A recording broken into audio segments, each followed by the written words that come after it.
Hey everyone, and welcome to today's Explainer. I am so incredibly excited to have you here because today we are doing something that is highly practical, extremely effective, and literally instantly usable. Look, if you've ever felt totally overwhelmed by the sheer volume of grammar rules, the endless vocabulary lists, and those massive complex sentence structures out there, you are absolutely in the right place. Today, our goal is super simple but incredibly powerful. We're going to simplify spoken English by focusing entirely on just one highly practical everyday sentence structure. We're mastering the art of inquiry. By the end of this session, you're going to have this incredibly versatile tool in your communication toolkit that you can pull out and use in almost any situation. All right, so let's dive right into this because the concept we're looking at today poses a pretty brilliant challenge. And that challenge is to learn exactly one useful English pattern today. That's it, just one. We're not trying to memorize an entire textbook here.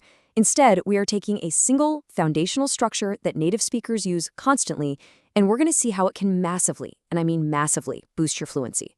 You know, when you master just one pattern and figure out how to adopt it, you aren't just learning one sentence, you're actually unlocking dozens of them. And here it is, the core master pattern. How can I? This right here is the absolute foundation of seeking solutions, asking for help, and just navigating the world around you. Whenever you find yourself stuck, or whenever you need to figure out a path forward, this is the grammatical key that opens the door. It translates exactly to what you see on screen, so I want you to really anchor that exact meaning in your mind as we move forward. We are going to apply this to a huge variety of real-life situations. Section 1. Focus on self-improvement. Okay, so when you want to get better at something, the very first step is knowing exactly how to ask for guidance. Take our first example here. How can I improve my English? This is probably the most relevant question you can possibly ask as a learner. Think about it. You aren't just passively stating that you want to be better. You are actively seeking out a method, a strategy, or a piece of solid advice. It completely transforms a passive wish into an active pursuit of improvement. Let's keep that momentum going with this one. How can I learn faster?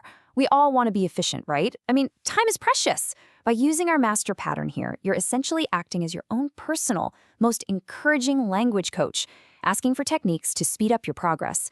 Whether you're talking to a teacher, a mentor, or honestly, even just typing a query into a search engine, this is the exact phrase you need to unlock those high-efficiency learning hacks. Now, there's some really fascinating psychology behind our next phrase. How can I speak confidently? This is a massive hurdle for so many language learners. We all know the grammar in our heads, but finding the confidence to speak it out loud, well, that's a different beast entirely. But here's the magic of this.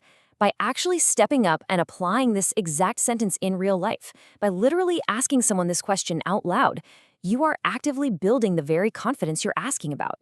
It's this beautiful, self-fulfilling cycle of practice and improvement. And of course, we absolutely have to touch on a universal struggle for literally anyone learning a new language. How can I remember new words? You study a list of vocabulary, you think you finally got it down, and then boom, the next day it has completely vanished from your brain. Sound familiar? It happens to all of us. But by adapting our pattern here, you are perfectly equipped to ask teachers or even your fellow students for their absolute best vocabulary retention tips, mnemonic devices, or memory tricks. So let's just do a really quick rapid-fire review of these 4 self-improvement phrases. First, how can I improve my English? Next up, how can I learn faster? Then, how can I speak confidently? And finally, how can I remember new words?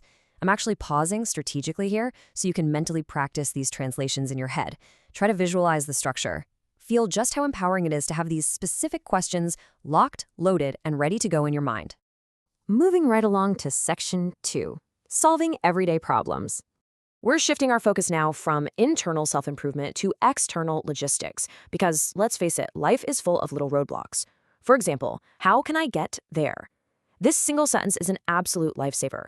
Picture this, you're traveling, your phone battery has completely died, and you desperately need to ask a local for directions. Or maybe you're just setting up a meeting and need to figure out the travel logistics. This spoken English standard cuts right to the chase, efficiently asking for the physical steps you need to take to reach your destination. Actually, scratch that. It's not just for physical travel. Let's frame this around a super relatable technology struggle we have all definitely faced in the modern office. How can I open this file? This perfectly shows exactly how adaptable this pattern is. You just swap out the location context for a digital context, and suddenly you're totally equipped to ask for IT support or clarify instructions from a colleague. It's direct, it's polite, and it gets you the technical help you need instantly.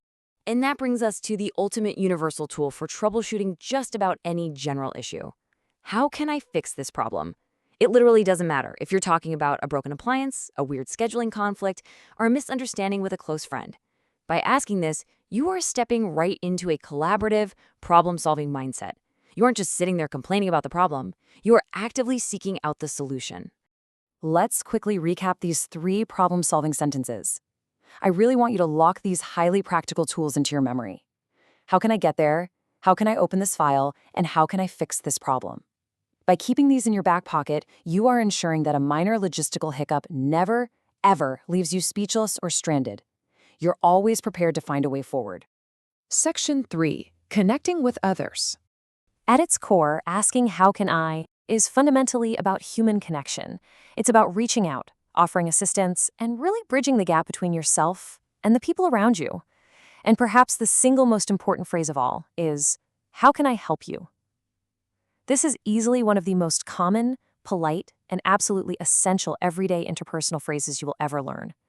Whether you're working in customer service, checking in on a stressed-out family member, or just welcoming a guest into your home, this phrase instantly establishes warmth, readiness, and a true spirit of generosity. Next up, we have, how can I contact you? Think about the power of this sentence for a second. Let's say you've just had a great conversation at a networking event, or maybe you've met a brand new friend and you want to keep that momentum going. This is the absolute perfect, respectful follow-up sentence to make plans, exchange numbers, and ensure that you actually stay in touch. It shows genuine, proactive interest in maintaining the connection you've just built. And honestly, this next one brilliantly illustrates the incredible emotional range of our master pattern. Take the phrase, how can I make you smile? It just goes to show how a simple, everyday grammatical framework can be used for something incredibly warm, empathetic, and affectionate. Language isn't just about transferring raw data, you know? It's about making people feel seen and cared for, and this sentence does exactly that. So let's recap these 3 connection-based phrases. How can I help you? How can I contact you? And how can I make you smile? Take a quick moment to just appreciate these. I really want to remind you that mastering these specific questions makes your everyday English conversation so much warmer, so much more natural, and honestly, a lot more emotionally intelligent. Section 4. Your turn to practice. We've covered self-improvement, everyday problem-solving, and deep human connection. But before we wrap up today's explainer, let's reiterate the core rule one last time. How can I? I want you to cement this single, powerful pattern in your mind right now. We started with the premise that learning just one versatile pattern today can completely change the way you speak, and I think we've proven just how flexible and essential this exact structure really is. But remember, active practice is the absolute non-negotiable key to mastering spoken English. You have to literally take this tool out of the toolbox and use it. So now it is your turn. I am throwing down the gauntlet to you right now. Take what you've learned today, apply it directly to your own life, and drop your very own custom English examples in the comments below. But as we leave today, I want you to ask yourself this one final thing. What is the one major obstacle in your life right now? And how can mastering the art of simply asking, how can I, be the exact key you need to finally overcome it? Keep questioning everything, keep practicing, and I will see you in the next explainer.